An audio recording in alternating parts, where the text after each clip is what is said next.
Hey guys, what's going on? My name is Gordon Maston alongside my co-host Matt Jericho, and we are here for the Wrestle Podcast, episode 6, for Saturday, June 6th, 2015. Matt, what's up, dude? What's up, guys? How y'all doing? Pretty good. Matt, while I'm sitting here looking into something, would you want to tell everybody what we have today? All right, so of course we're gonna go through the regular week in wrestling. Of course we'll talk WWE, but we're also be talking about Lucha Underground. Was it Monday when it happened, or Lucha Underground is every Wednesday. Wednesday? All right. So, yeah, I didn't get to watch it live, but I did check it out, so I'm looking forward to talking about that. See, here's the thing with Lucha Underground. Uh, Lucha Underground is on one of the most stacked night in wrestling, and it's probably the most stacked night in wrestling history. I'm not gonna oversell that to you. That it is the most stacked night in wrestling history. You understand what I mean by that, right, Matt? Yeah, I mean you Because got ROH, oh right? Is that on Wednesdays? yeah, yeah, NXT and all the favorites. ROH, NXT, Lucha Underground, and TNA. Wow. So that's a pretty stacked Wednesday night. Yeah. But you didn't see Raw, did you, or did you go back and watch it? I went back and watched parts of it, but I kind of forgot of what happened. My memory's not that good on Raw anymore. Hey man, you said you wanted to review that with me, so you want to review it, you got to get into it, man. I know. Once I watch one, I mean, because I watched it on there, I just went back and watched pretty much. It wasn't like the live thing, so I mean, if I watch it live, I remember it more. All right, dude. And what do you call it? Another thing that I would like. Okay, so Raw basically we're gonna sum up as the night of Roman Reigns, practically. So he had 3 matches, and I'm just Oh, looking that's here on my right. phone, looking at my Lucha and stuff. He first went through King Barrett, who they're making this King thing look extremely weak for him. So basically they pulled like okay, so it seemed like the King gimmick is like what they used to try and book the mid card champions as like okay, I'm gonna give you this championship, symbolizing you'll be on a pay per view every month, but that doesn't mean that it's gonna make you relevant with on television. Yeah. Like I I just it annoys me that okay he got pinned by R-Truth in the Elimination Chamber, which made us just both wonder why. I mean, I'm not gonna say I like remember your exact words. Go hang out is messing up now. Yeah. Okay. I'm not gonna say I remember your exact words from what happened, but I think your reaction to this was, why is our truth not eliminated first? Yeah. I'm like, what's your opinion on Barrett's booking since he became King Barrett? Um, it's weird. I don't get it. Like, I don't know. It kind of seems like they want to do something with him, but they're not. In a way, it feels like they're. I don't know. It's like mixed. Like they feel like. I mean, he's getting like he's known, kind of. I guess you can say like he's on TV, obviously, and stuff like that. But he's just not really. They're trying to make him almost important, but his matches aren't. Pretty much. I don't want to say like he's like they try and make him important. It's just they don't know how. Yeah, that's pretty much. Like, yeah, we're gonna give you this king entitlement. We're gonna put you in this not 6 man, 8 man ladder match at WrestleMania. We're gonna put you in our King of the Ring network special. But when it just comes to basic matches that you should win to be built as as a threat in something like credible for someone to face, like, oh no, it's King Barrett. This is gonna be a tough task for me to overcome. You just think instead for Roman Reigns, oh, it's King Barrett. I'll just blow right through this. Yeah. Well, last year Reigns is actually, I mean not Reigns, but Barrett was getting booked actually pretty well with the whole bad news thing. He got over and he won the IC title, and it was kind of cool. Oh, I agree on that. I was huge fan of Barrett last year. Absolutely. Yeah, Huge fan of Barrett overall. exactly. But my Same here. one main. Uh, Go ahead.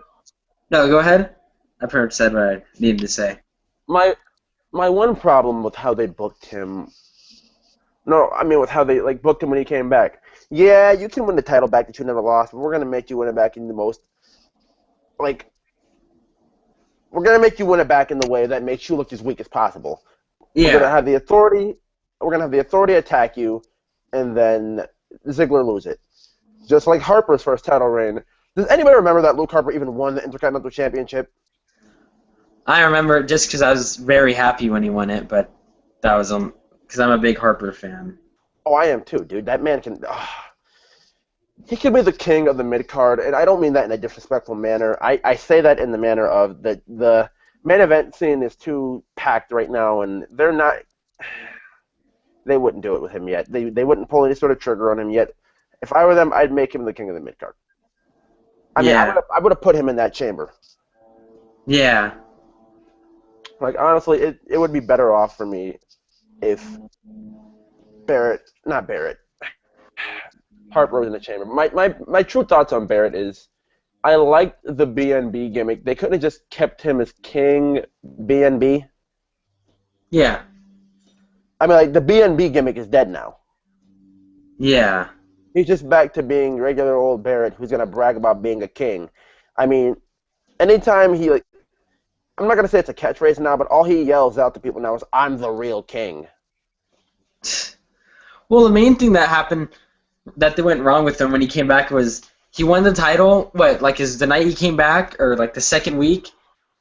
But he was losing matches as champion. Like he was getting beat by a lot of people. Like Ambrose was beating him constantly, and so he was losing a lot of matches even though he was champion. And it's aggravating, dude. It's kind of aggravating in the sense of you just want to get to you. What's the way I want to? You want to get to the main point where this guy should be. I mean, everybody talks about this guy as a main eventer, but the problem is he's had injury after injury after injury. The first one remarkably noting when he was in that battle royal on Raw for the number one contender spot for who would face CM Punk at WrestleMania 28, and Big Show Gorilla presses him outside the ring, and he landed wrong and got hurt. Yeah, And then the most recent one that I can remember, I can't remember the second one that happened, but the one where Swagger injures him by kicking. Nah, he didn't kick him. He kicked Ziggler by throwing him into the turnbuckle post and injuring his shoulder. oh, that's right. Yeah, And now he's just in this weird place where, like, yeah, you're back, you're able to do things, but we're in that weird spot where let's see how. It's like I guess this King thing is like a trust thing for Barrett. Like, okay, we're gonna bring King of the Ring back to see if we can trust King Barrett being the king without getting injured, and then from there we'll see where we go with you. yeah. And Another thing also, is, oh, go oh, go ahead. ahead. No, go ahead, man. It's all good. I'll say it after. I guess like what I was gonna say here is another thing with like the King thing is like, okay, we may not book you the best, but if you can last from there, we'll see where we can go with you. And Yeah, it that's what I also was. it also gives them time to you know, figure things out for where they would book him after that, whether it be mid card Yeah. or try and main event.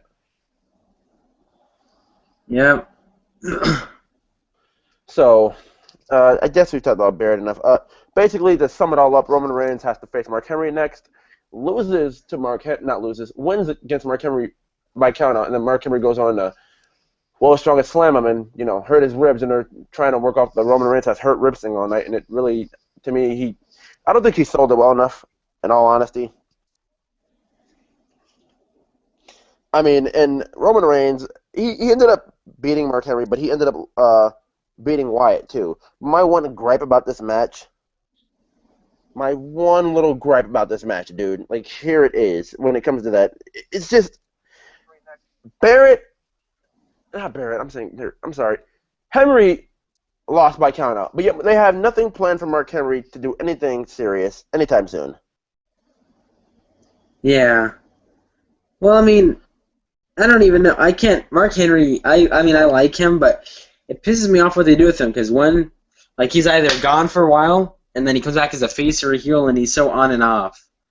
like with things. It gets annoying. Mark, okay, you watched TNA before, right? Of course, yeah.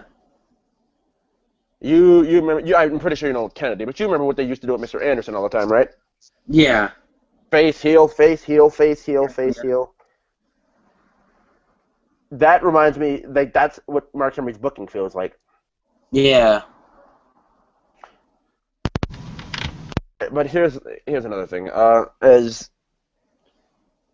This is just the one thing I was upset about. They couldn't reverse the booking for Mark Henry and Wyatt. I mean, for Wyatt to lose by countout, and like Reigns could continue beating him, and then like beat him by countout because Roman could go off of the thing like, "Oh, I'm running out of energy. I don't have what it like. I don't want to physically admit that I don't have what it takes to beat you right now. But like, if I can beat you by countout, it works because I still get to keep my ladder match spot.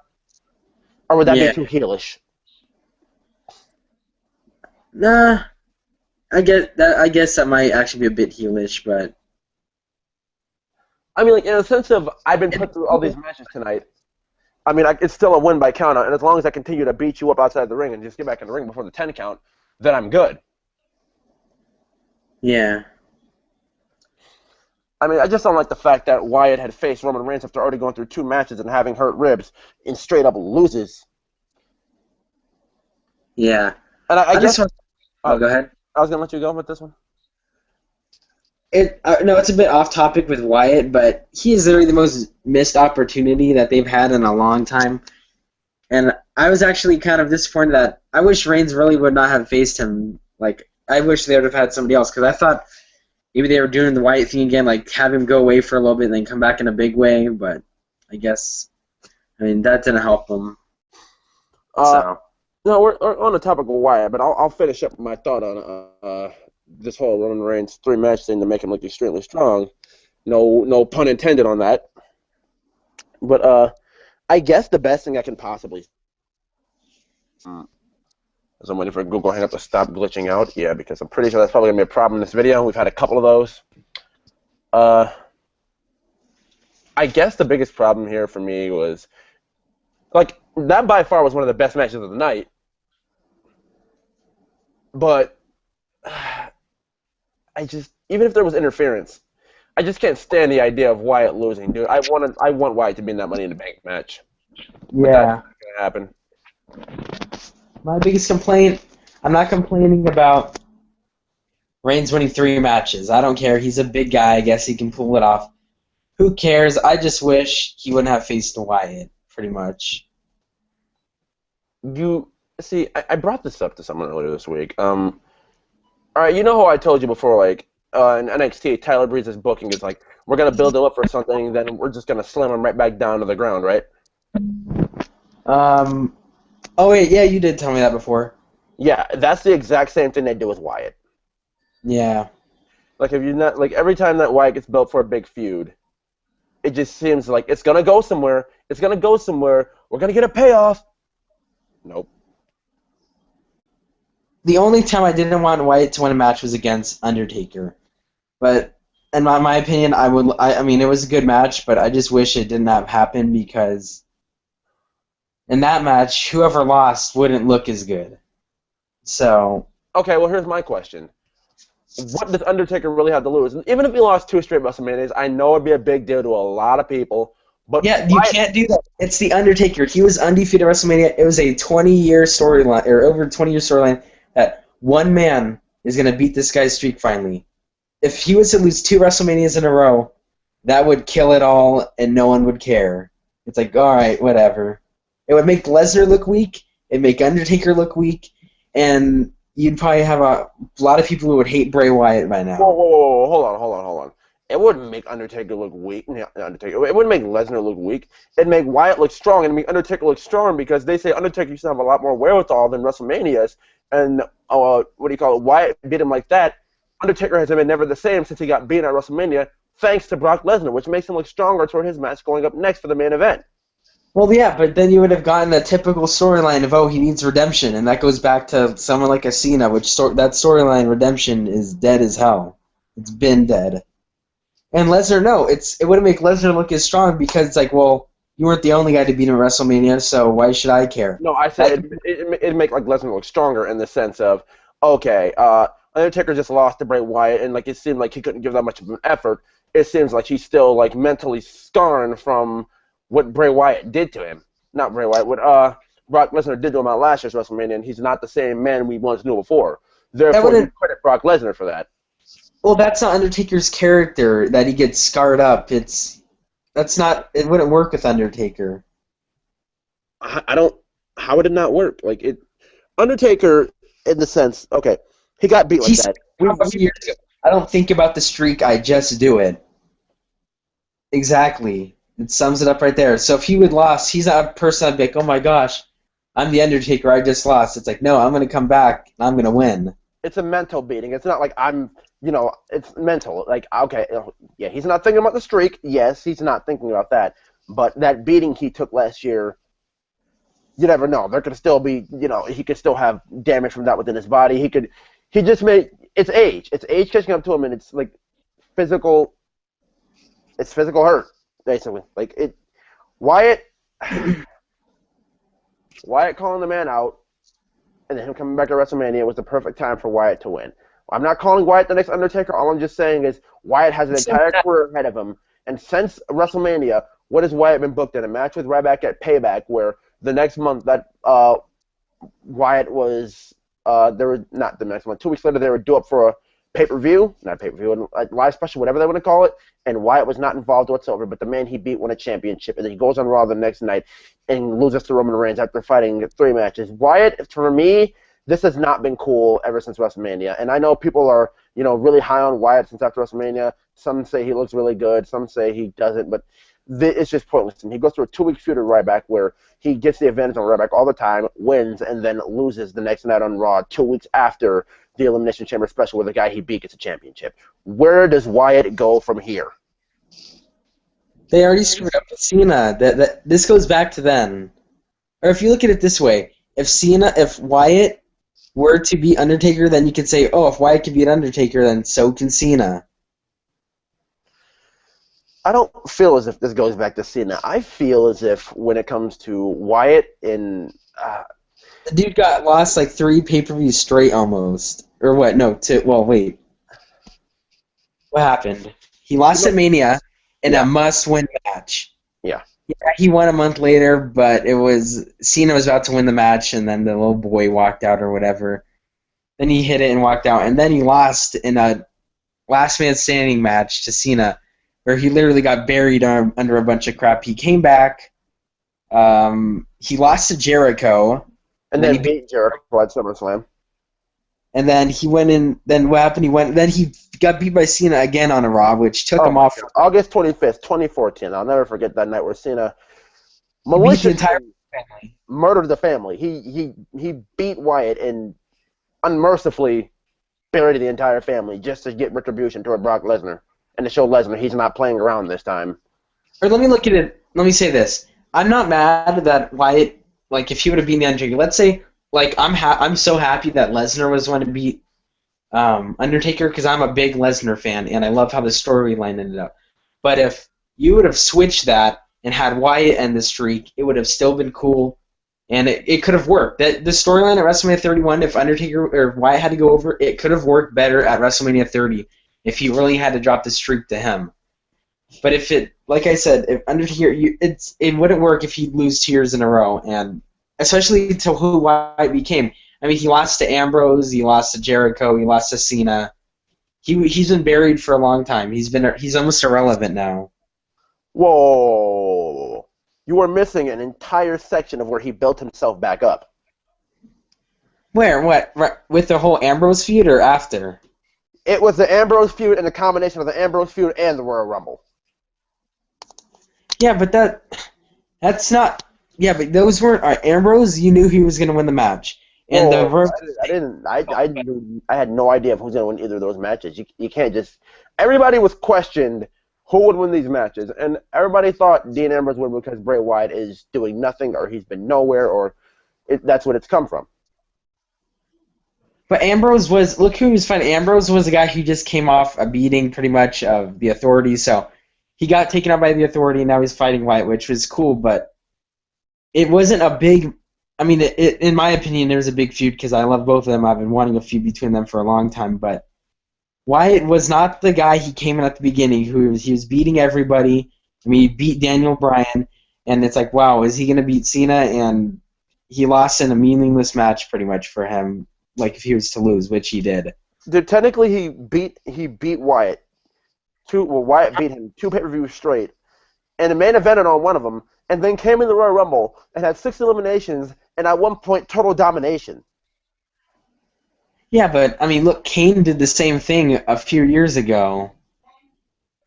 Yeah, but that was to establish Kane as a monster. This was to establish Wyatt as a threat again.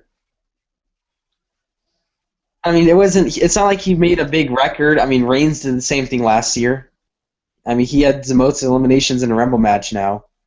Yes, dude, but at one point, Wyatt had been alone in the ring because everybody who came in, he eliminated every single person who came in the ring. And then they wanted to establish that new face of fear thing by bringing the boogeyman out and have them try and out-creep each other. I mean, Boogeyman, when has he ever done anything? No, I mean, I'm just saying, this is to legitimize the gimmick that he's trying to go for now.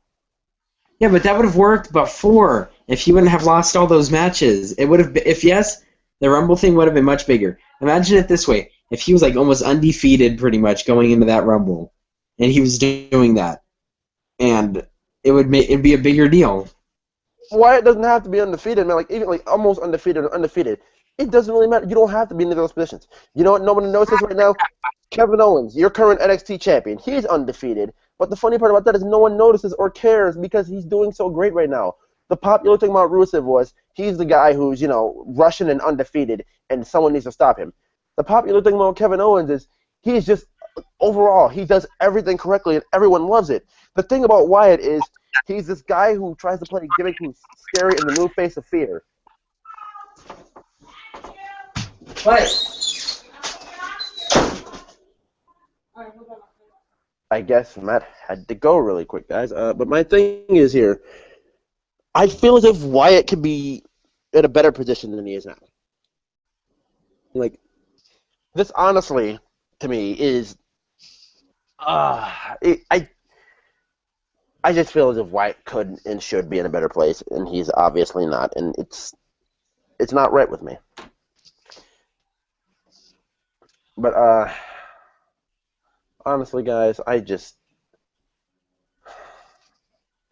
it aggravates me. I mean, you have to know, Ambrose did build himself back up. Wyatt used Ambrose as a springboard to build himself back up. With the stupidest monitor finish I've ever seen in a TLC match ever. And then a Survivor Series thing where Dean just got a bunch of tables and, got a table, got a bunch of chairs as he usually used to do, and then got a ladder. Now, I guess the only thing I can really say here to go on without Matt's opinion is I feel as if Wyatt should be built better. Because from WrestleMania on, he's done nothing impressive. He's not really been featured, and I don't know.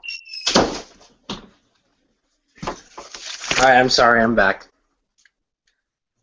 Welcome back. Oh, shit. Basically,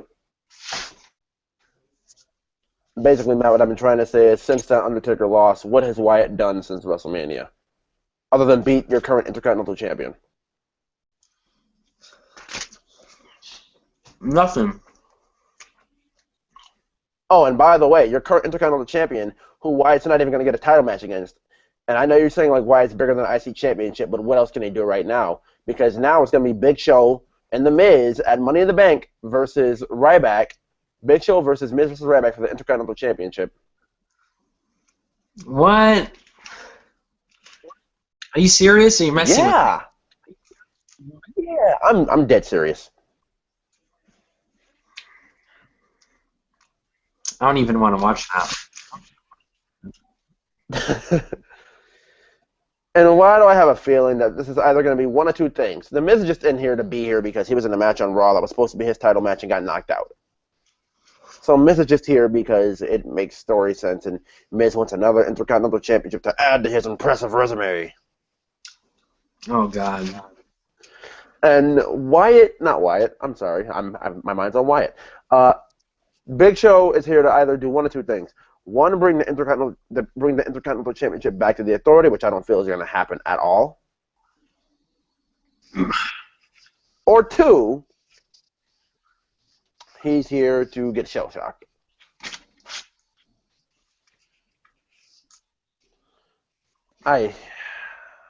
Oh man, do you really care about this at this point? Because I know you're a Ryback fan. I'm a Ryback fan, but this isn't. I don't care about this. Oh man. All right. I guess we can just move on. Anything other notable things on Raw that happened were really the Kevin Owens John Cena promo. Did you see that? Yeah. So apparently, Ashton from the whole from the Twitwell review that those guys do, he mentioned that Cena, and I heard this in the promo. I just didn't know this. Like I watched a 30 for 30 special. I just forgot about this entirely. But did you know Adam Rose, Ray LaPon, has a kid that has to get fed through a tube through his stomach? Wow. Yeah, and then Cena says, you don't want to be another Funkasaurus, basically Brodus Clay, who is now Tyrus in TNA, or you don't want to be, you don't want to be Tyrus, basically, he didn't say Tyrus, he said the Funkasaurus, or you don't want to be another Adam Rose. But yet, he says that, and he brings, he mentions a cancer patient in the crowd and tells him to keep on fighting. What an asshole. Dude's a scumbag for that. And Kevin Owens is looked at as the villain in this? Kevin Owens is a villain, but in a good way, so I don't care. He's an anti-hero. Exactly. That's what Kevin Owens is. He is an anti-hero. He does things that aren't the best decisions for you to do, but then his logic just makes the most sense. I guarantee this match at Money in the Bank, Cena will look stronger, but it'll end in DQ. Rob, you know what? That sounds like the perfect WWE finish. It really, really does. Yeah. We're not going to get a definitive finish between these two. That's what it sounds like, basically. It'll keep Owens undefeated and make him... Well, it'll keep Owens unpinned. It just seems like the WWE answer to anything that they have to do. Yeah. All right, so I guess we can move on from Raw, because I really have no other thoughts on anything that Cena had to do in this. Or Owens looked good until Cena had to come out and just start making comments toward him. Yeah. Oh, and Dr. Metal Freak just asked, do you think they'll add any more guys to the Money in the Bank match? No, they're done. Kane on SmackDown officially confirmed himself as the last competitor in the Money in the Bank match. So he's going to be the last guy in this. He's going to go out there. Yes, Kane. Oh, my God. Here we Yeah, dude, Kane. If anybody sees my face right now. I mean, Kane was Money in the Bank ladder match, but now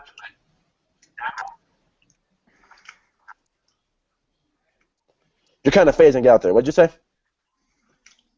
I said Kane was kind of cool. Kane was kind of like the first ladder match, but now... No. And I don't know if you heard this Monday, but Seth Rollins and Dean Ambrose is now a ladder match for the title. And they're really going off of this Seth's going to win this with no help at all thing. Wow. So... Oh, go ahead. Why does this just seem like, though, one of those things where Seth's going to say he needed no help, and then at the very end of this match, say Dean wins, right? And Reigns cashes in or no? Yes! That's what I'm going off. Yes! And then Roman's tweener. Yeah, and then they'll try to, Battleground will have, a throwaway match, and then there'll probably be a three-way at SummerSlam. Oh my God, dude! I'm looking. that could be perfectly what they're building. Like Matt, I started the puzzle and you finished the rest of the booking puzzle for me. Like anybody who has any thoughts on that or how that could go, or twisting that around, you can just throw your thoughts up in the comments. I'm gonna go fanboy right now. If I had to book this, I'd have Reigns come out, cost Ambrose the match, act like he's helping out Seth, and then on Seth beats Rollins, and it'd be so you wouldn't he'd be against both of them pretty much, and then at SummerSlam have Ambrose win. I know that's not gonna happen, but that's what I wish would happen. It's not happening though, but you know. I guess they can make Ambrose win and have him get the title at SummerSlam, and then let's see. People want to save this Shield triple threat for Mania, but the way they're building things, it will lead to it now. We're probably gonna get Seth Rollins versus Lesnar at Mania. I could 100% see it. Yeah, I could see that. But then I also read an article that Vince wants his biggest Attitude Era star to come back and face Roman. Yeah.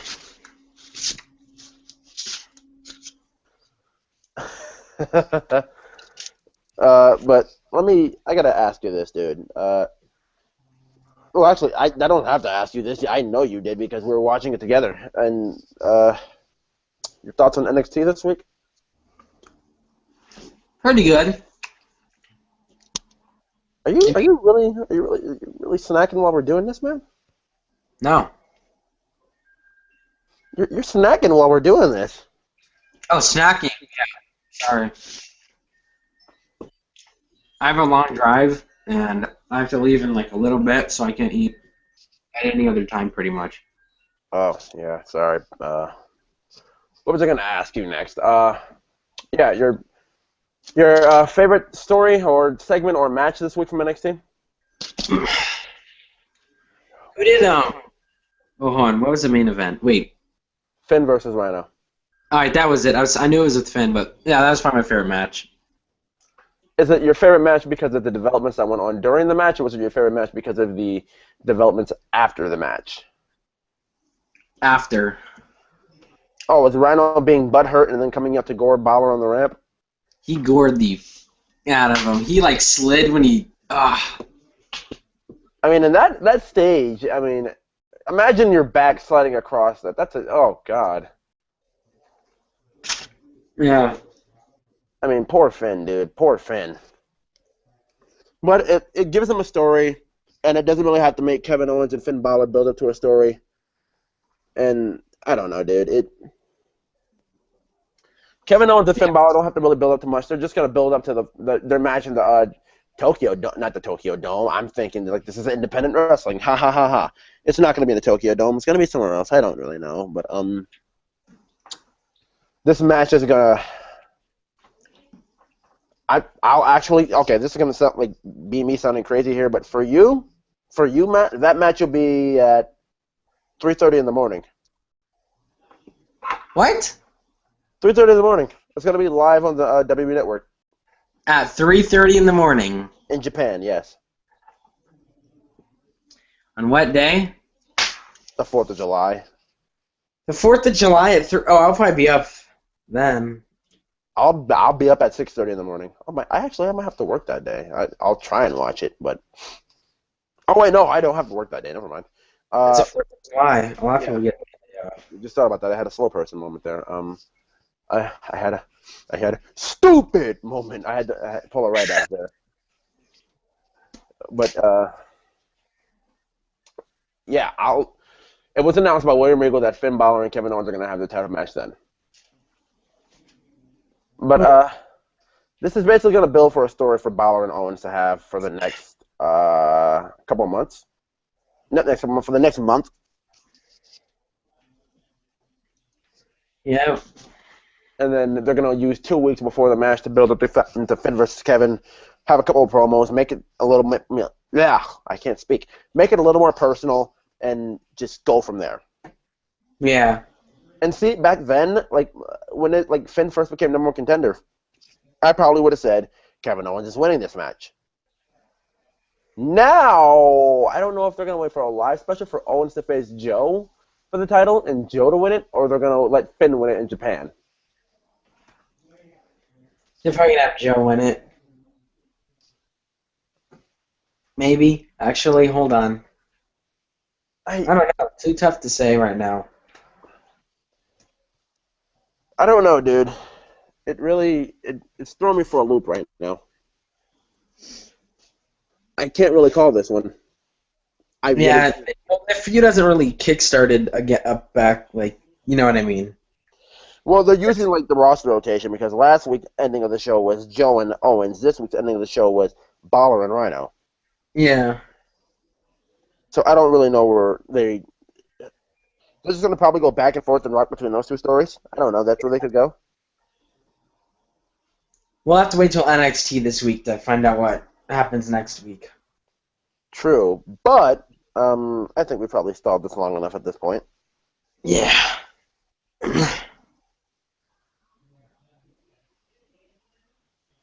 Okay, so Matt, this is a new Yep. introduction to our viewers here. Well, maybe a good chunk of them, but I'm pretty sure a lot of them know. Lucha Underground. Yeah. Your thoughts? I watched it this morning. I've never watched a show in my life. I think I watched a match from it like a couple years back, maybe just a year. I don't remember what match though. I think it was on YouTube and I was just seeing a part clip of it. Kind of, I was like, oh, so. But this was the first ever show I fully watched, and it was way different than any other wrestling show I've ever seen in my life. It it's so unique and it's pretty cool. Like they use like almost like a TV show. Like I mean, you know how Raw's a TV show, but they combined like almost like drama, like a show like say like a Breaking Bad, like how those are filmed. Like you see like Chavo Guerrero and the dude talking kind of, Uh-huh. and I was like, whoa, this is pretty cool. It's hard to explain, but it it's like an actual TV show that you see on just regular TV mixed with the sports entertainment aspect to it. And it's done really well.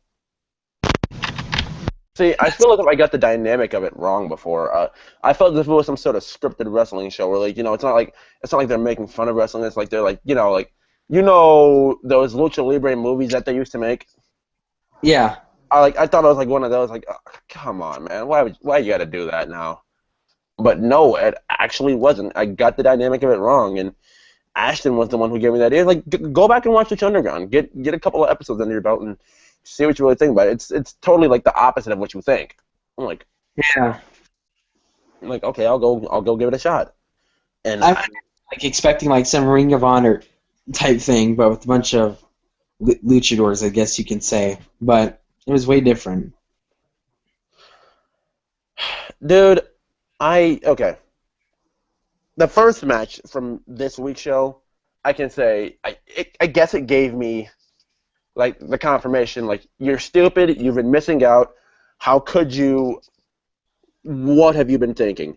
You've just solely been reviewing NXT and thinking that's the greatest thing out there when this may just upstand and take NXT and just make it just look like complete, regular WWE programming. Uh, I mean, dude, I've been watching a couple. The storytelling has been incredible. So you see in Pentagon Jr. versus Sexy Star, right? yeah. Pentagon Jr., dude, is been doing nothing but breaking arms with that sick armbar of his. Yeah, it's crazy. It showed the clip at the beginning, and I was like, oh shit. And exactly, dude, and like that's not even their best guy out there. Like, you've seen PWG before, right?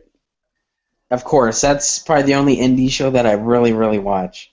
Well, Like if I have a chance to. I showed you Ring of Honor, my friend. I mean, Yeah. I showed you them with New Japan, and by the way, you need to go back and watch World of Worlds Night One because it was incredible. But we'll save that if we have enough time for that. But the first match, Jack Evans versus Al Hennis, and excuse my mispronunciations if I do mispronunciate anything here, but Jack Evans versus Al Hennis. See, I remember the name because there's a Sabres player named Tyler Ennis, and Buffalo and Buffalo Sabres connected dots there. So Al Hennis because his last name is spelled Ennis, but this El Hennis is pretty cool to me, but Jack Evans, dude.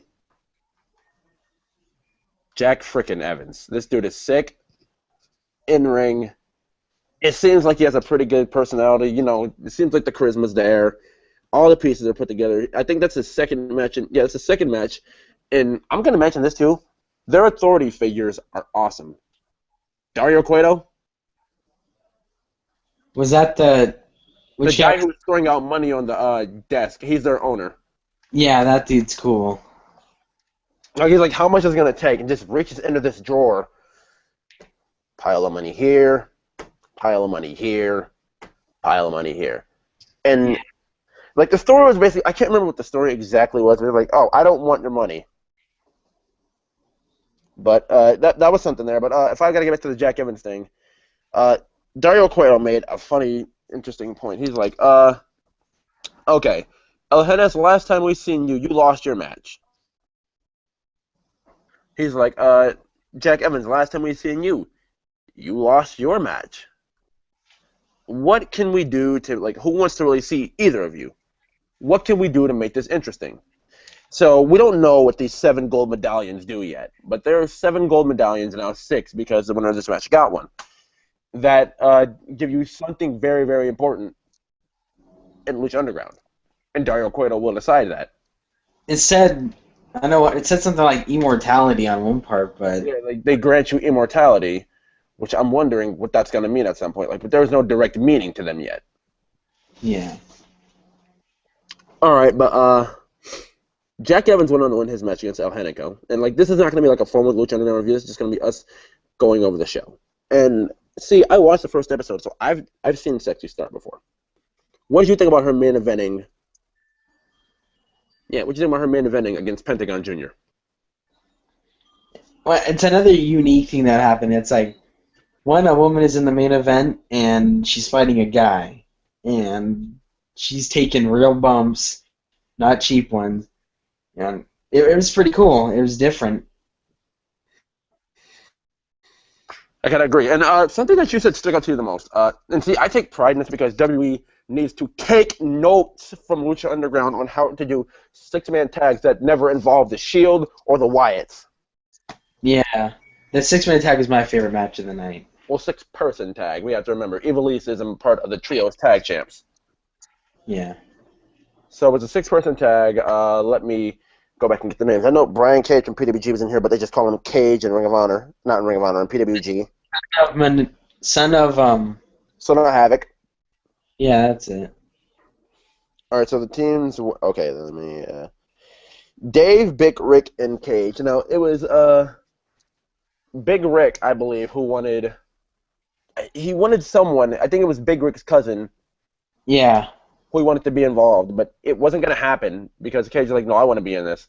So they literally fight it out in the locker room. Like, it was a great locker room brawl. And I mean, like, the detail they got into this fight and, like, the impact of the hits they made seem... I can't remember if it's this... No, it wasn't this one. It was when, I can't remember the girl's name, but she was fighting, but she started to take all the guys out before they could, beat her down in the locker room with Chavo and all them. Yeah, it wasn't your typical brawl, like, a backstage one like you see. Like, it's different. So It's like a cinematic thing. I felt like it's like a cinematic movie fight, but, like, it felt legit. It felt like something you'd see, like, on, like, a TV show, I think, like, to me. Kind of. Like a Breaking Bad, I'll say. Kind of. Yeah. What else can we... Oh, yeah, that after that fight, we did get the Trios tag match, which was Big Rick... No, I'm sorry. Yeah, Dave, Big Rick, and Cage versus Ivelisse, Angelico, and Son of Havoc.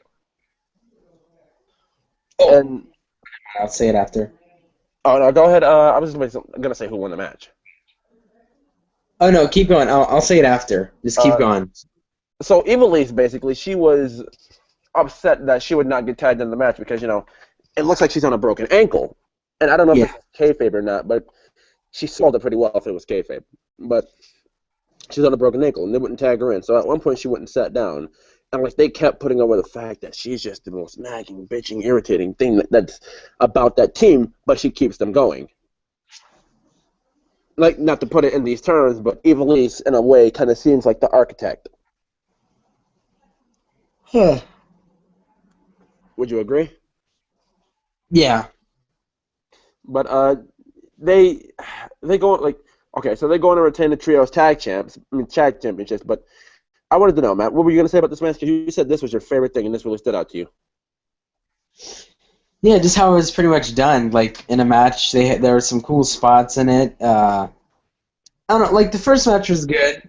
Like it wasn't. I mean, it was a really good match, but I don't know what it was. Like watch this one. Like it just. I might go back and watch it again so I can. I'd be able to talk. If I were to watch it twice, I'd be able to talk about it more. It's kind of tough when you're the first time ever watching it, but I don't know. I just remember really enjoying this match, and yeah, I'm gonna go back and watch this one. So right there, I usually don't go back and rewatch a lot of whole bunch of matches that are recent, kind of. I wait a while to go back and watch them, but this is one of those matches I go back and watch.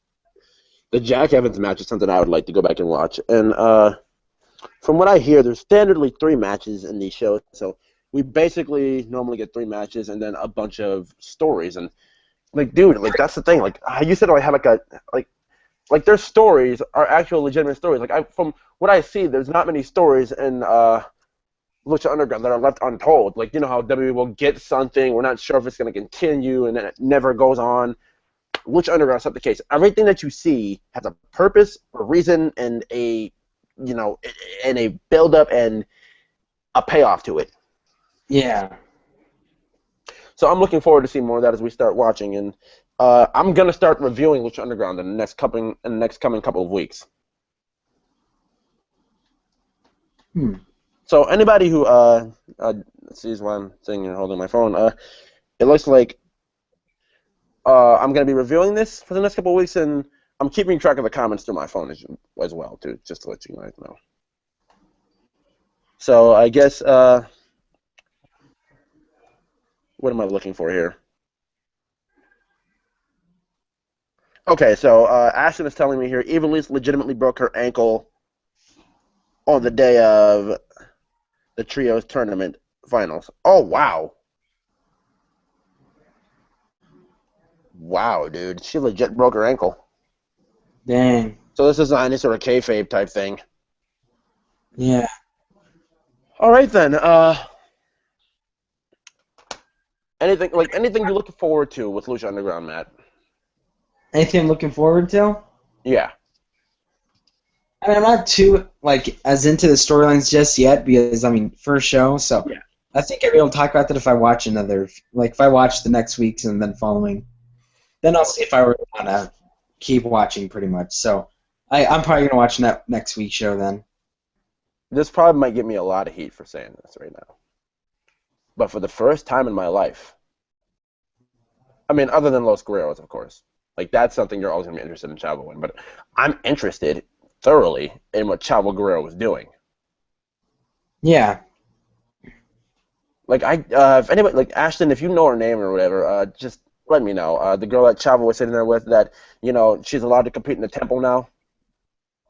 If you know her name, just let me know because I like that was her sitting there fighting all the guys backstage right before they ended up knocking her out. Yeah. Yeah, I would love to know her name because she oh my god, she is great. Now competing in the Yeah. temple, so I wonder where this is going to lead to. You know, coming up with her soon. I love their arena also. It's so cool. Oh, the temple. Yeah. Dude, that place is legit. Like, it looks legit. Like, and their camera quality for an independent wrestling show, too. You gotta remember, they are indies. Yeah, I know. That's what I was gonna say at first. That's what I was trying to say before when you were talking during the match. Like, it looks like they have like a big budget, but they're one of those shows that make it look kind of like not so high up. But I mean, like the dude is pulling out all that money out of nowhere. Dude, Dario Cueto, that's another point I had to hit on, too. He's an authority figure, that's compelling. He's not like a face, I'm not going to say he's not a face or heel because I haven't seen much of Dario Cueto, but he's one of those guys who, it just seems like he goes up there the best business investments that he can handle. And, like, not to say, like, he's a face or a heel, but, like Triple H, he'll, say, this is best for business in a sense of a heel. now in Lucha Underground, it told me like Dario Cueto, this is best for business in any case. Like anything that sounds pretty awesome, Dario Cueto seems like he's a go-getter for it. Yeah. But Matt, I'm gonna leave this one up to you because it would seem smart for us. Like okay, how I've mentioned you guys that CM Pulse is like my idol when it came to reviewing things, right? Yeah. He recently reviewed an ROH TNA thing, like the whole thing they did on Wednesday night, the whole like the 3 hour Power Hour, ROH and Ring of Honor, ROH and TNA. It makes me wonder: should we do Lucha Underground and NXT all in one video, or should we make two different reviews? You're probably gonna want to do two different reviews because, I mean, look how long. I mean, each show's an hour. That'd make one review 2 hours. And what if people like? Let's say some people only wanted to see the NXT ones, or some people just wanted to see the Lucha ones. And you can. I mean, it'd be fine, but I think separate would be kind of better, just so it wouldn't be Well, so long, kind of. I mean, because you'd have to watch them kind of late, and you know. yeah, I gotcha. And like school's ending for us soon, so this is gonna be like I don't know. Like I at first was saying I wanted to review Lucha Underground the day after. Now after watching that, I figure it'd be an injustice to review it the day after. Oh, Like Matt, I'm sorry I'm putting you through all of this, man. what do you mean? I mean, you're about to be sitting up till well for you it's gonna be like 12 and 1 in the morning. For me it'll be like 3 and 4, but you're gonna be sitting up all this time. Oh, But I guess is there anything else we have to cover here? Like, I didn't watch TNA this week. I heard about the Ring of Honor show, and like they were both like Ring of Honor. It felt like standard Ring of Honor show. Nothing really much impressive. Uh, I can say this much though. You remember the Briscoes, right?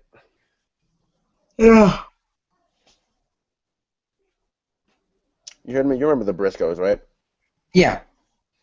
All right. Now Jay, the world champion, who hasn't pinned in nearly 3 years, he's going to be competing against Jay Lethal at Best in the World, one of Ring of Honor's biggest pay-per-views, and that'll be June 19th, which if you want to review that with me, it looks like I'll probably be reviewing. June 19th. I believe it is June 19th. If I'm wrong, anybody can tell me. But yes, it looks like June 19th. If I'm available, then yeah, I'm looking forward to that. Yeah. So, it's like they're gonna have Jay Lethal versus uh, Briscoe, and it's like a huge champion versus champion match. They might unify the TV championship and Ring of Honor World Championship, which I honestly, if that is the case of Ring of Honor, I feel that may be a bad idea. Yeah. I mean, like, you only have your two main championships. I mean, you have your tag championships, but, like, if you have, like, a rising star, like they do with the top prospect tournament, you basically win it, and then, like, okay, you don't know most of these things. Ring of Honor has a top prospect tournament. The winner of that top prospect tournament gets a TV title shot. And that's basically, Ring of Honor's number one prospect. The next guy they figure could be world champion. Let's see how his TV championship run goes, and then we go from there. Now, if you eliminate the TV title in general, and you just shoot that guy right up to the world championship, well, how does that look? Yeah. I mean, do you really agree with that kind of booking if they do get rid of the Ring of Honor World Championship? Well, I mean, maybe. I guess if they get rid of it, then. I mean, I can't be behind. I'm sorry, but I can't be behind a guy who just comes out as a top prospect, wins the tournament, and then just ascends to the main event. Yeah, that's true. I mean, like, where's the build? Where's the story? It took him so long to get here and there. I mean, I'm not, like, ribbing on anybody who, in fact, wins a top prospect tournament. I'm just saying, from a booking standpoint, this doesn't sound any kind of correct to be, working off of. Yeah. All right. I just had to get that out. I didn't mean to really, like, vent about it, but, Is there anything else you want to talk about, Matt? Anything else you've seen this week? Dirt sheet articles? Anything else that like came out to you that just made you want to conversate about it? I heard on Twitter that what's that Wrestling Amino thing Mm-hmm. that they want to do a Team NXT versus Team WWE at SummerSlam, which I hope is kind of gonna happen 'cause that'd be cool. But odds are that's not happening. Who would? Wait, it's not gonna happen. I said I think it's not, but people on Wrestling Amino were talking about it and on Twitter and their dirt sheets and all that they were going at SummerSlam to do like a Team WWE versus Team NXT. You know what that would? You know what that would legitimize? That is not the time to do it for SummerSlam. You do that type of thing at Survivor Series. Yeah. Like Team NXT versus Team WWE would like. I'm not gonna say like I'm not gonna go out there and be one of those guys. Oh, just doing this one thing would bring back Survivor Series and legitimize it, but it would make people care. What do you? How's that make it? It would legitimize it more. What have they done the past few years that was so big at Survivor Series or in No, Invasion? they haven't done anything that was like legitimate. What I'm trying to say is like, okay, it'd be the first cool Survivor Series in like a while. I know people were excited about Sting. I was not one of those, I but was. But that wasn't a match, so I know I'm just saying it's better than every year from here on out. Team Authority versus Team Cena. yeah. The only thing at this Survivor Series that I liked was just Sting. Nothing else stood out. Nothing at all.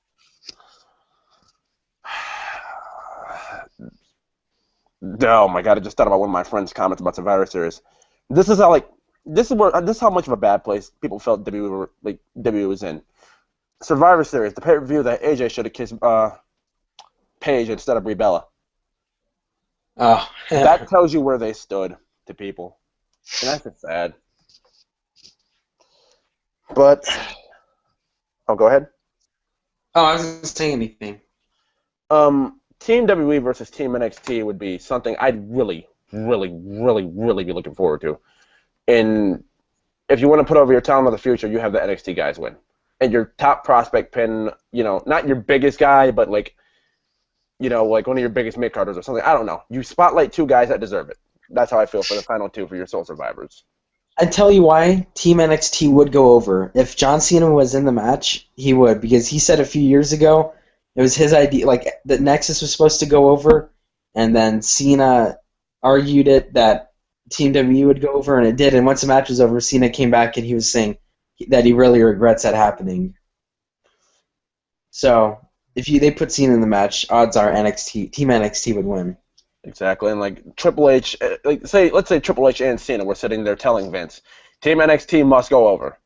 You can't fight your biggest superstar in the company, who, from what I hear, has creative pull backstage, and your COO who has developed NXT and like one of your biggest things going about your company. Yeah. So I mean, let's see. More to come on that. Let's see where they go with this, and let's see how they actually make it. Like, if they actually make it look legit this time. Now, what I don't want them to do is like what they did with ECW, and like RVD was on like the WWE roster, like he was on Raw or whatever, and then not Big Show. I forgot who did it, but they betray one former NXT guy betrays WWE and goes to NXT for their roster. Oh, you're talking about the invasion angle. Yeah. No, this is what happened. Austin he was going back and forth, and he ended up going to Team WCW and Team ECW. Aha. And then he eventually ended up going to ECW, right? Huh? He eventually ended up going to ECW, though, right? Well, ECW and WCW was teamed up. They were together fighting. It was the Invasion versus the Alliance. Oh, yeah. Okay, I'm clear on it now. I'm sorry. That was such a awful, like, I loved it as a kid, like watching that, and like I remember they actually had the pay-per-view Survivor Series 2001 at like a video store when I was younger in my house. I used to always watch that, but now that year in 2001, in my opinion, was such a flop and dropped opportunity, because it would have been cool. I just want to talk about this real quick. If they could have made it cool if you had like Goldberg, Sting, DDP, and or take out DDP, put like the NWO in there, taking on Austin, Rock, Undertaker, Angle, and like Kane, and it would have worked, because it would be actually the top guys from WCW versus the top guys from WWF. But everyone was switching over, and it was weird. Like Kurt Angle was with them for a while, and then Kurt Angle turned back. Like I think, and then Shane McMahon was with Team WCW. I guess that kind of made sense since he bought it, but it was all a flop. And then like I'm pretty sure Kurt Angle was on Team. I'm pretty sure he was on the WCW team because it was a big deal when he came out and he turned on Austin, which led to The Rock winning, and then Team WWF would end the feud pretty much. Wow. Now, see, that was a lot, and I'm pretty sure, like you said, like you really loved it as a kid. As a kid, when you see these things, you live and like love those huge in-ring brawls that end shows. Yeah, because it was like the match itself was a good match. It was back and forth, and it made you think. And as a kid, because I used to think, oh my god, if WWE loses this, because I mean, this was back in like I used to run. The pay-per-view happened in 2001, and I probably watched it around like 2003-ish. So, and you might be thinking, well, now obviously it's Team WWE versus Team WCW. I wasn't really thinking at the time like, oh my gosh, what if they lose? So. I wasn't really like I didn't know that pay-per-view happened in 2001 in November. I just was watching. So I mean, I was probably like 6 years old when I was watching that. I remember, like in ring, it's a good match, but the storyline the whole year was just a mess. So yeah. All right then. So see what these conversations develop into. Like we can sit here and talk about this, and then it develops into a whole conversation that leads back to WCW and ECW and WWF. We got the Indies. We got the WB. I guess you can just call it the big leagues, the classics. We got it all. That's Wrestle Talk, and this has been Wrestle Talk episode 6. So Matt, anything else? I think I'm good here. Yeah, we're good, man. This is awesome. Thanks for having me. Thanks, guys, for watching. And Matt, shout your stuff, bud. You can follow me on Twitter at MadWCW, and my wrestling amino is Invasion31, I think. And, of course, my YouTube channel, Matt Jarrett Show. So, yeah. I'm almost to 100 subs, actually, so that's pretty cool. And for some people, that might not be a lot, but, you know. It's a big deal to guys like us who start from the ground up, and you guys actually subscribe to listen to us, talk about these things. You actually think we have a quality opinion. It's kind of cool because I'm almost 100, and then he's almost to 50, so if we can finally get those both, like, keep going and even it out, then that'd be sick, because this is pretty much where most of my videos kind of go to now, since I've done the Wrestle Talk, the NXT reviews, and it's been a lot of fun. So, yeah. Exactly, dude. So, you guys know the deal. As super kick that like button, you can try and imitate the Young Bucks, but you probably won't succeed. I'm probably going to get hate for that one, too. German suplex the like button, and I guess you can Dirty D's the subscribe button. And then, you know what? This is the one thing I care about the most. Comment. For those of you who have commented during this Wrestle Talk, I appreciate you all. I appreciate everything you guys do. I appreciate whenever any of you guys show up to anything I do. It really makes me happy. So, thank you guys for watching Wrestle Talk, episode 6. And if this guy over here is with me over there in this bottom box down here, if I'm pointing to the correct spot from Matt with his logo right there, then we will both see you for the Raw review on Monday.